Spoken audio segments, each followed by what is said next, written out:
नमस्कार। हिंदी के और एक नए अध्याय में आप सभी का मैं स्वागत करता हूँ। पिछले दिनों एवरेस्ट शिखर यात्रा बचेंद्री पाल जी के बारे में हम लोगों ने पढ़ा कि उनकी यात्रा कैसी हो रही थी। तो अभी तक जो है बचेंद्री पाल जो है बेस कैंप तक पहुँच चुकी है। पहले तो उन्होंने एवरेस्ट को कभी देखा नहीं था, लेकिन वो यहाँ पहुँचने के बाद एवरेस्ट को दो नज़रिया से देखती है। पहला जो नज़रिया था वो दूर से देखती है, जो बहुत ही भव्य था, रौनक था, और दूसरा था सामने जब देखती है तो वहाँ एवरेस्ट के साथ और दो पर्वत हैं, लोत्से और नुत्से। ठीक है, तो जिनकी ऊंचाइयों से घिरी हुई बर्फीली टेढ़ी मेढ़ी की रास्ता है। उसके बाद जैसे ही वहाँ पहुँचते हैं, पहुँचने के बाद उन्हें बहुत से जानकारियाँ प्रदान की जाती है कि हिमस्खलन हो रहे हैं। हिम बड़े बड़े हिमखंड जैसे ही नीचे गिरेंगे, दरार पड़ जाएंगे, और नीचे का जो ज़मीन है जिसके ऊपर वो लोग खड़े हैं वो बर्फ़ टूट जाएंगे। ये सारे जो हैं चिंता करने मात्र से ही, सोचने मात्र से ही भयभीत कर देता है। और इनको इसी दौरान जो है इनके दल को और शेरपा कुलियों को आरोही क्रम में, आरोही शब्द बताया था, आरोही मतलब ऊपर चढ़ने वाले, अवरोही मतलब नीचे उतरने वाले, इन्हें प्रतिदिन जो है इन चीज़ों का सामना करना पड़ेगा। अब पढ़ते हैं आगे 103 पेज और पृष्ठक्रमा 103 और उसका ये दूसरा पैराग्राफ जो दूसरे दिन नए से शुरू होता है। दूसरे दिन नए आने वाले अपने अधिकांश सामान को हम हिमपात के आधे रास्ते तक ले गए। जैसे ही दूसरे दिन वो बेस कैंप से आगे के लिए रवाना होते हैं तो उनके साथ जो अधिकांश सामान हैं वहाँ से वो हिमपात के आधे रास्ते तक ले जाते हैं। डॉक्टर मीनू मेहता ने हमें एल्यूमिनियम की सीढ़ियाँ से अस्थायी पुलों का बनाना, लट्ठों और रस्सियों का उपयोग, बर्फ की आड़ी तिरछी दीवारों पर रस्सियों को बांधना और हमारे अग्रिम दल के अभियांत्रिकी कार्यों के बारे में हमें विस्तृत जानकारी दी।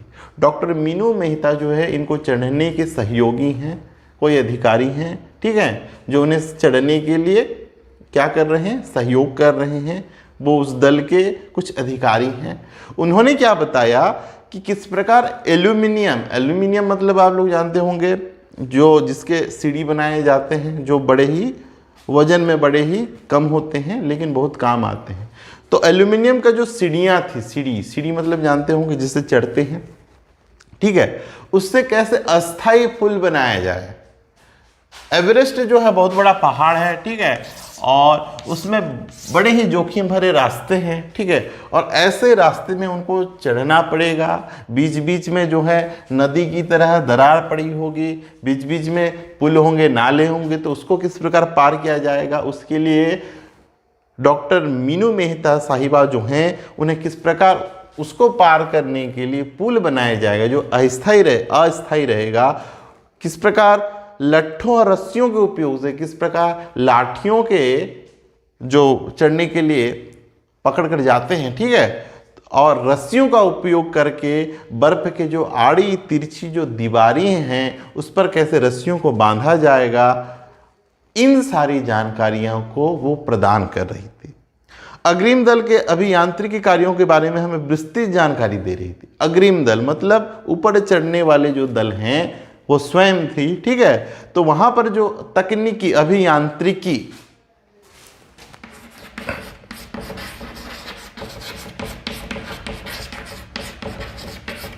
यानी होता है तकनीकी, ठीक है, तकनीकी मतलब किस प्रकार चढ़ने के लिए रस्सियों को बांधा जाएगा, किस प्रकार लट्ठों की मदद से, लाठियों की मदद से आगे बढ़ा जाएगा, ठीक है, किस प्रकार सीढ़ियों को लगाया जाएगा। ये जो तकनीकी सारी जानकारियां थी डॉक्टर मीनू मेहता उन्हें प्रदान कर रही थी। तीसरा दिन हिमपात से कैंप 1 तक सामान ढोकर चढ़ाई का अभ्यास करने के लिए निश्चित था। तीसरा दिन किस चीज के लिए निश्चित था? हिमपात से कैंप नंबर 1 तक सामान को किस प्रकार लाद कर, ढोकर यानी कि लाद कर चढ़ाई करेंगे उसका अभ्यास करना निश्चित था। रीता गोम्बू तथा मैं साथ साथ चढ़ रहे थे। उन रीता गोम्बू जो थी वो बचेंद्री पाल की दल की सदस्या थी। ठीक है, हमारे पास एक वॉकी टॉकी भी था। वॉकी टॉकी मतलब जिससे एक मोबाइल तरह का एक यंत्र है। हेलो हेलो ओवर ओवर करते हैं, आप लोग देखे होंगे कभी, अगर रियल में नहीं देखे हैं तो कोई फिल्म वगैरह में भी देखे होंगे। पुलिस वाले लोग वॉकी टॉकी से बात करते हैं। ठीक है, तो उसी प्रकार का वॉकी टॉकी भी उन्हें प्रदान किया गया था, जिससे वो अपनी आवाज़ एक स्थान से दूसरे स्थान तक, अपना मैसेज एक स्थान से दूसरे स्थान तक पहुंचा सके, जिससे हम अपने हर कदम की जानकारी जो नीचे का जो पहला बेस कैंप था वहां तक वो पहुंचा रहे थे। कहां तक पहुंचे, कौन कौन सी असुविधाएं हो रही हैं इत्यादि। कर्नल खुल्लर उस समय खुश हुए। कर्नल खुल्लर कौन थे, मैंने पिछले क्लास में आप लोगों को बताया था, उनके दल के जो नेता थे। जब हमने उन्हें अपने पहुंचने की सूचना दी, क्योंकि कैंप 1 पर पहुंचने वाली केवल हम 2 ही महिलाएं थी, अंग दोरजी लोपसांग और गगन विस्सा अंततः साउथ कोल पहुंच गए और 29 अप्रैल को 7,900 मीटर पर उन्होंने कैंप 4 लगाया। यह संतोषजनक प्रगति थी। अब ध्यान दो कि उनके दल के जो नेता थे उनका नाम था कर्नल खुल्लर। वो बहुत खुश हुए क्योंकि अभी तक पहले कैंप पर पहुंचने वाले केवल 2 ही महिलाएं थी, और वो कौन कौन थी, रीता गोम्बू और वह स्वयं कौन, बचेंद्री पाल। अब आगे अंगदोरजी लोपसांग और गगन विस्सा अंततः साउथ कोल पहुंच गए। अब आता है और एक नया शब्द, साउथ कोल। साउथ मतलब दक्षिण है।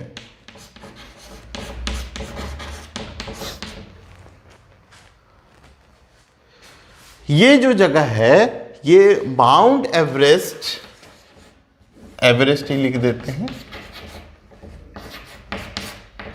एवरेस्ट और लोत्से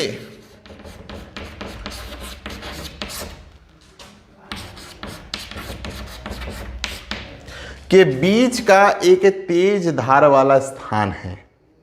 ठीक है, ये जो है माउंट एवरेस्ट और लोत्से के बीच का एक तेज धार वाला दक्षिण का एक क्षेत्र है। ठीक है, तो उसे साउथ कोल कहा जाता है। तो वहां पर कौन कौन पहुंच गए, अंगदोरजी लोपसांग और गगन विस्सा। ये जो थे वो उनके जो अभियान के जो सदस्य थे वो पुरुष थे या वो व्यक्ति थे। और 29 अप्रैल को 7,900 मीटर पर उन्होंने कैंप 4 लगाया।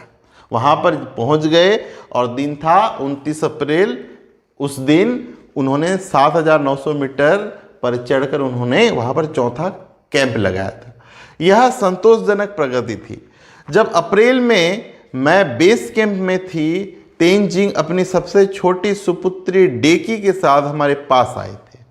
अब ध्यान दो, जब वो अप्रैल का महीना था और वो आगे बढ़ी नहीं थी, वो बेस कैंप पर ही थी, उसी समय उनसे मिलने के लिए तेनजिंग जी आए अपने पुत्री के साथ। तेनजिंग कौन है, तेनजिंग जो है वो सबसे पहले महिला थी जिन्होंने एवरेस्ट और केदारनाथ को न्यूजीलैंड के एडमंड हिलेरी के साथ सबसे पहले जो है एवरेस्ट पर उन्होंने अपना कदम रखा था। वो भी एक पर्वतारोही थी जिन्होंने सबसे पहले न्यूजीलैंड के एडमंड हिलेरी के साथ केदारनाथ और एवरेस्ट के बीच का जो स्थान है वहां पर उन्होंने अपना पहला कदम रखा था। तो तेनजिंग जी अपनी छोटी पुत्री डेकी के साथ उनके पास मिलने आई थी। उन्होंने इस बात पर विशेष महत्व दिया कि दल के प्रत्येक सदस्य और प्रत्येक शेरपा कुली से बातचीत की जाए।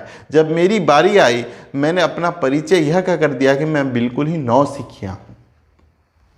तो तेनजिंग जैसे ही वो बेस कैंप पर आती है, बेस कैंप पर उन्होंने जितने भी इस अभियान में जाने वाले सदस्य थे उन सबसे मिली, शेरपा कुली से मिली।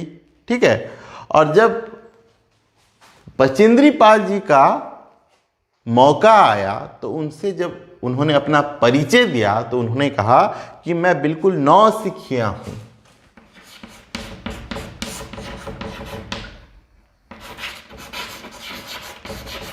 मतलब नई सीखी हुई, यानी कि यह काम मैं पहली बार कर रही हूं, इससे पहले मैंने कभी किया नहीं था। यह काम मेरे लिए सर्वप्रथम है, पहला है, नया है, ठीक है। और एवरेस्ट मेरा पहला अभियान है। तेनजिंग हंसे और मुझसे कहा कि एवरेस्ट उनके लिए भी पहला अभियान था। तब उन्होंने उत्तर क्या दिया तेनजिंग ने, कि हंसते हुए कहा कि जब मैं एवरेस्ट पर चढ़ी तो एवरेस्ट पर चढ़ना भी मेरे लिए पहला था।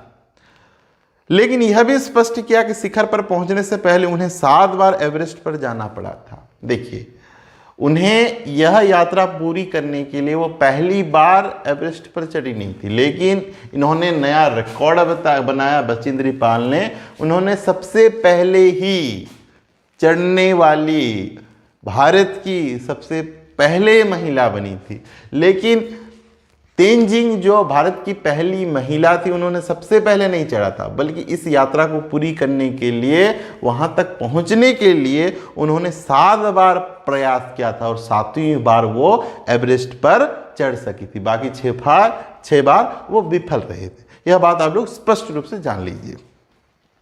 फिर अपना हाथ मेरे कंधे पर रखते हुए उन्होंने कहा, तुम पक्की पर्वतीय लड़की लगती हो, तुम्हें तो शिखर पर पहले ही प्रयास में पहुंच जाना चाहिए। फिर उन्होंने अपना हाथ जो है बचेंद्री पाल के सर पर रखा और कहा कि तुम तो एकदम पूरी एक पर्वतीय लड़की की तरह दिखने में लग रही हो, हट्टा कट्टा लग रही हो, और तुम्हें शिखर पर पहली बार में ही पहुंच जाना चाहिए। और मुझे वहां तक पहुंचने के लिए कितना बार प्रयास करना पड़ा था? 7 बार प्रयास करना पड़ा था। 15-16 मई सन 1984 बुद्ध पूर्णिमा के दिन मैं लोत्से की बर्फीली सीधी ढलान पर लगाए गए सुंदर रंगीन नायलॉन के बने तंबू के कैंप 3 में थी। अब दिन आता है 15 और 16 मई का दिन सन 1984, और तिथि क्या था? बुद्ध पूर्णिमा का था। वो क्या कर रहे थे उस दिन?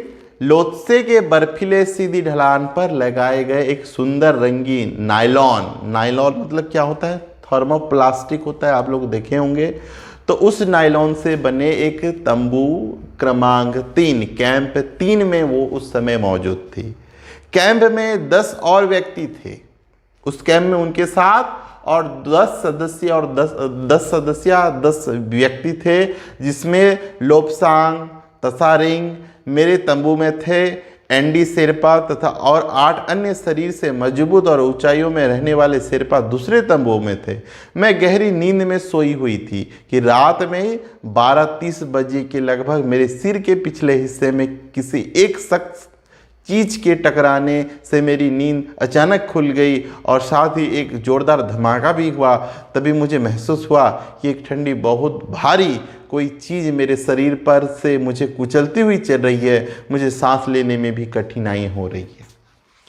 अब ध्यान दें कि 15-16 मई का दिन था, बुद्ध पूर्णिमा का दिन था। उस दिन एक घटना घटती है। घटना क्या थी कि वो जो थे वो बेस क्रमांक 3 पर पहुंच चुके थे। कैंप में 10 व्यक्ति थे। लोब्सांग तसारिंग उनके तंबू में थे। एंडी शेरपा और 8 अन्य शरीर से मजबूत और ऊंचाइयों में रहने वाले जो शेरपा थे, शेरपा कुली थे, ठीक है, वो दूसरे तंबू में थे। वे गहरी नींद में सोई हुई थी और ठीक रात के 12:30 यानी कि 12:30 बजे लगभग उनके सिर के पिछले हिस्से में एक सख्त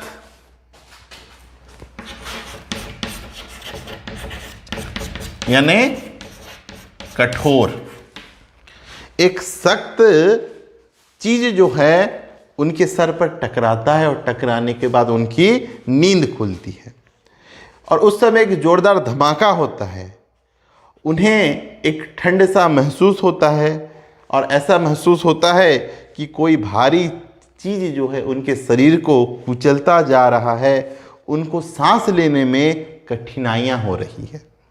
यह क्या हो गया था? एक लंबा बर्फ का पिंड हमारे कैंप के ठीक ऊपर लोत्से ग्लेशियर से टूटकर नीचे आ गिरा था और उसका विशाल हिमपुंज बन गया था।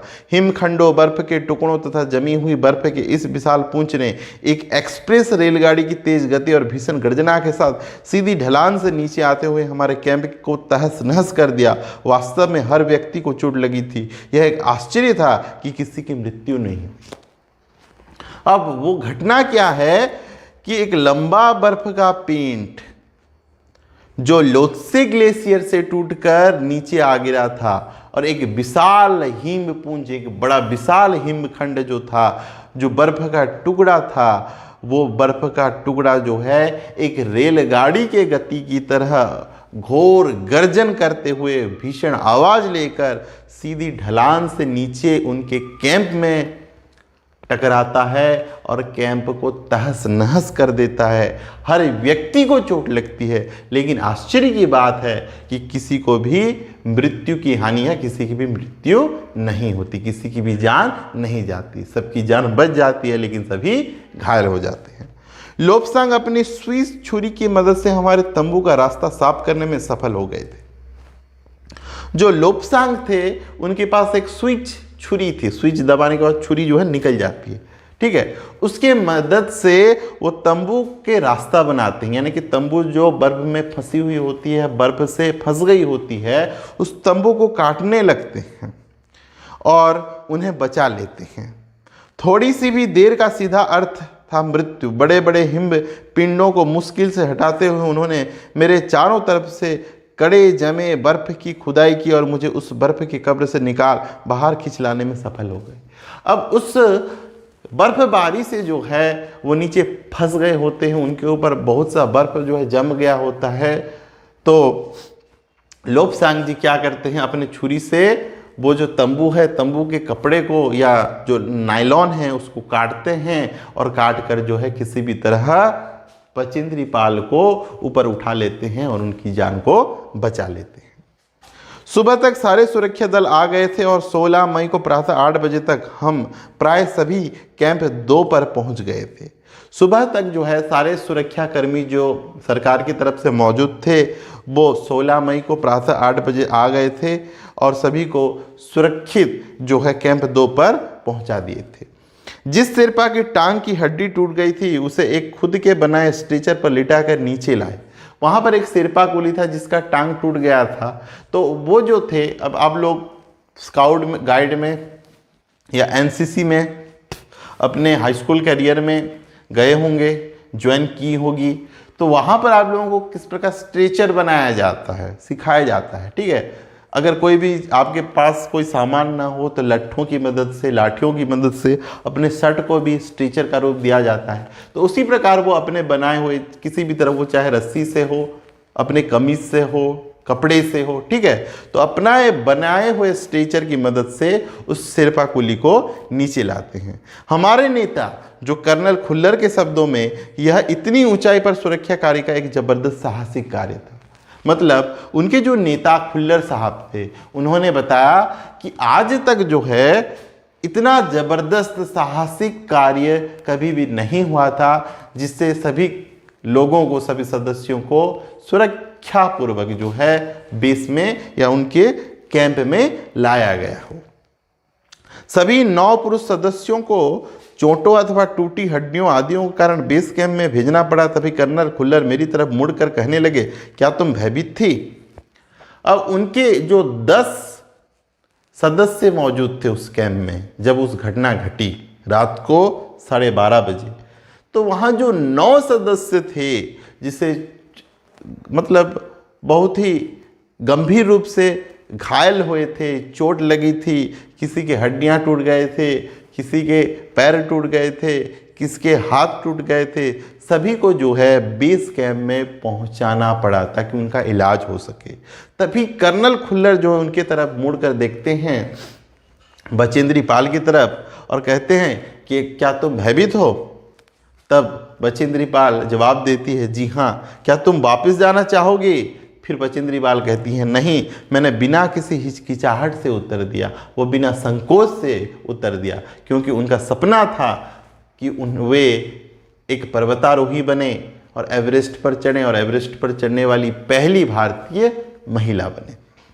जैसे ही मैं साउथ कोल कैंप पहुंची, मैंने अगले दिन की अपनी महत्वपूर्ण चढ़ाई की तैयारी शुरू कर दी। मैंने खाना, कुकिंग गैस तथा कुछ ऑक्सीजन सिलेंडर इकट्ठे किए। जब दोपहर 1:30 बजे बिस्सा आया, उसने मुझे चाय के लिए पानी गर्म करते देखा कि जय और मीनू अभी बहुत पीछे थे। मैं चिंतित थी कि क्योंकि मुझे अगले दिन उनके साथ ही चढ़ाई करनी थी। वे धीरे धीरे आ रहे थे क्योंकि वे भारी बोझ लेकर और बिना ऑक्सीजन के चल रहे थे। अब ध्यान दें कि बचेंद्री पाल जो थी, उनके जो टीम में 10 सदस्य थे, उनमें से 9 तो वापस बेस कैंप की ओर चले गए। केवल वो एक ही बची थी और उन्हें अकेला ही आगे बढ़ना था। तो वो जैसे ही साउथ कोल के कैंप में पहुंचे, मैंने आप लोगों को बताया था साउथ कोल क्या है, एवरेस्ट और लोत्से के बीच का एक तेज धार वाला जगह है जिसे साउथ कोल या दक्षिण कोल कहा जाता है, दक्षिण में स्थित है। ठीक है, तो वो साउथ कोल के कैंप में जब पहुंची तो उन्होंने अगले ही दिन से उनकी चढ़ाई करने की तैयारी जो है वो शुरू कर दी थी। खाना, कुकिंग का गैस, ठीक है, और ऑक्सीजन। आप लोग पर्वतारोही लोगों को देखे होंगे कि किस प्रकार का कस्ट्यूम पहने होते हैं, ठीक है, और लाठियां पहनी होती हैं पैर में, मतलब उनका किट रहता है, ठीक है, किट से लैस रहते हैं। पीछे तरफ बड़ा बड़ा वजनदार बैग हुआ होता है जहाँ पर वो अपना खाना रखते हैं, पानी रखते हैं, चाय रखते हैं। वहाँ ऊपर ऑक्सीजन की मात्रा बहुत कम होती है, इसीलिए वो ऑक्सीजन का सिलेंडर भी रखते हैं। तो इन सारी तैयारियों के साथ वो आगे बढ़ने के लिए तैयार हो जाती है। जब दोपहर 1:30 बजे बिस्सा आता है, उसने मुझे चाय के लिए पानी गर्म करते देखा। तो उनका जो एक सहयोगी है बिस्सा, उनके पास जब आता है और वो आगे बढ़ने के लिए तैयारी करती रहती है, अकेले ही चाय बनाने के लिए पानी गर्म करती रहती है। और उनके पीछे का जो टीम है, जहाँ पर की, जय और मीनू जो बहुत पीछे थे, और वो स्वयं जो है बहुत चिंतित थी क्योंकि मुझे अगले दिन उनके साथ ही चढ़ाई करनी थी। वे धीरे धीरे आ रहे थे क्योंकि वे भारी बोझ लेकर और बिना ऑक्सीजन के चल रहे थे। उनके पीछे की जो टीम थी उन्हें चिंता हो रही थी क्योंकि अगले दिन जो है उन्हें आगे की चढ़ाई करनी है और जो पीछे का टीम है वो अभी तक पहुंचा नहीं है। ठीक है, तो वो कैसे आएंगे, थके रहेंगे, ठीक है, और आगे बढ़ने के लिए भी उनको अगले दिन ही जाना है, इसलिए वो चिंतित थे। और दूसरा कारण ये भी था क्योंकि वो बहुत सारे सामान लेकर आ रहे थे और बिना ऑक्सीजन की मदद से आ रहे थे, बिना ऑक्सीजन लिए आ रहे थे। ठीक है, दोपहर बाद मैंने अपने दल के दूसरे सदस्यों की मदद करने और अपने एक थर्मस को जूस से और दूसरे को गर्म चाय से भरने के लिए नीचे जाने का निश्चय किया। अब उनके पीछे जो एक दल आ रहा था, टीम आ रहा था, जिसके साथ उन्हें अगले दिन आगे बढ़ना है, वो सोचती है कि क्यों ना मेरे पीछे आने वाले टीम की कुछ न कुछ मदद की जाए। इसके लिए वो क्या करती है, तैयारी करती है, एक थर्मस में जूस लेती है और दूसरे थर्मस में गर्म चाय भरने लगती है और नीचे जाने की निश्चय करती है। मैंने बर्फीली हवा में ही तंबू से बाहर कदम रखा। जैसे ही मैं कैंप क्षेत्र से बाहर आ रही थी, मेरी मुलाकात मीनू से हुई। की और जय अभी कुछ पीछे थे। अब जैसे ही वो कैंप से बाहर आती है, बर्फीले तूफान चल रहे हैं और उसी समय उसकी मुलाकात जो है मीनू से होती है। और उस समय दूसरे दल जहाँ की और जय थे वो बहुत पीछे थे। मुझे जय जिनेवा स्पर की चोटी के नीचे मिला। ये जिनेवा स्पर जो है वो कैंप का नाम है और ये चौथा कैंप है, जिनेवा स्पर। ठीक है, तो जय जो है उन्हें जिनेवा स्पर मतलब कैंप नंबर 4 में मिलता है। उसने कृतज्ञता पूर्वक चाय वगैरह पी लेकर मुझे और आगे जाने से रोकने की कोशिश की, मगर मुझे की से भी मिलना था। थोड़ा सा और आगे नीचे उतरने पर मैंने की को देखा, वह मुझे देखकर हक्का बक्का रह गया। अब ध्यान दें कि वो जो है आगे बढ़ चुकी थी और उनके टीम में जितने सदस्य थे वो एक्सीडेंट यानी कि वो दुर्घटना के कारण उनके सारे सदस्य को बेस कैंप पर जाना पड़ा था। वो केवल अकेली अपनी कैंप में अकेली थी। और पीछे जो टीम थे वो बहुत पीछे थे, कुछ आगे बढ़ चुके थे, कुछ पीछे थे। तो उनमें से जो मीनू थी उससे वो मुलाकात करती है और जैसे ही नीचे जाती है अपने सहयोगी या अपने सहयोगी सदस्यों को सहायता प्रदान करने के लिए कि ताकि वो अपने साथ अगले दिन की चढ़ाई आगे जारी कर सकें, तो जैसे ही वो जेनेवा स्परियाने की चौथा जो कैंप है वहां पर पहुंचती है, तो उन्हें कौन मिलता है? की मिलता है, जय मिलता है, माफ कीजिएगा, जय, मुझे जय जेनेवा स्पर की चोटी के ठीक नीचे मिला, जय मिलता है। ठीक है, जय जैसे ही मिलता है उन्हें कृतज्ञता पूर्वक बड़े उदारता के साथ चाय का ऑफर करता है, चाय वगैरह पी लेने की बात करती है और उन्हें पीछे जाने के लिए रोकती है, आगे जाने के लिए रोकती है कि तुम मत जाओ, आगे बहुत भयानक तूफान आ रहा है। मगर मुझे की से भी मिलना था, थोड़ा सा और नीचे उतरने पर मैंने की को देखा, वह मुझे देखकर अक्का बक्का हुआ और पीछे जाने के रोकने के बाद भी वो ज़बरदस्ती की से मुलाकात करने के लिए, क्योंकि उसको की से मुलाकात करना ज़रूरी था, वो जाने के लिए तैयार हो जाती है और अंत में उसे की से भी मुलाकात हो जाता है। अब आगे की यात्रा कैसी होगी आगे की क्लास में पढ़ेंगे, तब तक के लिए इजाज़त दें। जय हिंद, जय हिंद।